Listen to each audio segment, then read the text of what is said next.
गंदम की फसल के 3 ऐसे नाजुक तरीन अहम मराहल होते हैं। अगर इन मराहल के ऊपर आप लोग पानी में कमी कर जाते हैं, तो आप लोग काफ़ी हद तक अपनी पैदावार के अंदर कमी कर जाएँगे। अब ये मराहल कौन से हैं, किस वक़्त हमें पानी जो है ख़ास ख़्याल रख के लगाना चाहिए, अगर उस वक़्त पे पानी नहीं लगाते तो हमारी पैदावार का कितना नुकसान होगा, आज की वीडियो में इसके हवाले से हम लोग बात कर रहे होंगे। मगर वो काश्तकार भाई जो पहली दफ़ा चैनल पर आए हैं, चैनल को लाज़मन सब्सक्राइब करें ताकि हमारी जितनी भी आने वाली ज़राअत के मुतल्लिका वीडियो है वो आप लोग बर वक़्त देख सकें।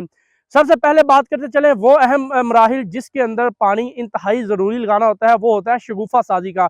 यानी कि 18 से 25 रोज़ के दौरान पहला ये अहम तरीन नाजुक मराहल होता है।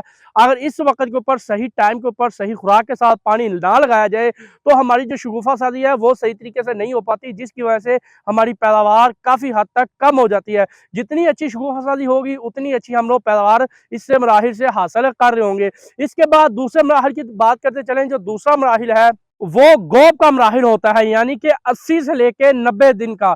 अगर इस मराहिल के ऊपर आप लोग पानी सही टाइम के साथ सही मिकदार के साथ आप नहीं लगाते, तो आपकी पैदावार काफी कम हो जाएगी। गोब का मरहला ऐसा मरहला होता है जहां पर गंदम जो है अपने सिट्टे निकालने का अमल शुरू करती है, और सिट्टे निकालने के अमल के ऊपर पौधे को पानी की सबसे ज्यादा जरूरत होती है, और पानी के साथ दीगर दूसरी खुराकी की भी पौधे को बहुत ज्यादा जरूरत होती है। अगर ये चीजें सही वक्त के ऊपर पौधे को ना मिले, तो गोब का जो मर्रा है वो सही तरीके से नहीं हो पाता। जो सिट्टा होता है वो आधा अंदर ही रह जाता है, आधा बाहर निकल आता है। या इस वक्त तरह भी होता है कि जो सिट्टा होता है ग्रोह के मर्रे के ऊपर वो छोटा रह जाता है, पतला रह जाता है, जिसकी वजह से दाने की जो भराई है वो सही तरीके से नहीं हो पाती। और दाने की जब भराई सही तरीके से नहीं होगी, सिट्टा सही तरीके से नहीं निकलेगा या सही तरीके से नहीं बनेगा, तो हमारी पैदावार में बहुत ज्यादा कमी जो है वो वाकया हो सकती है।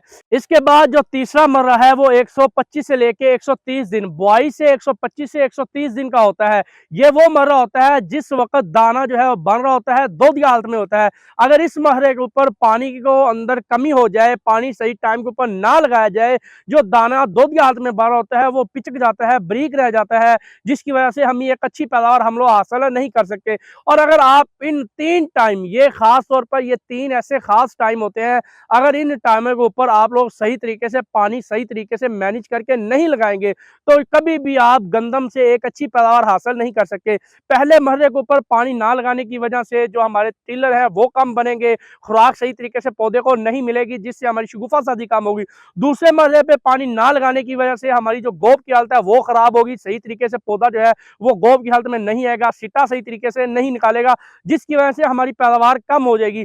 तीसरा जो मरहला है वो हमारा दाना बनने का मरहला है, यानी कि दूध की हालत वाला मरहला है।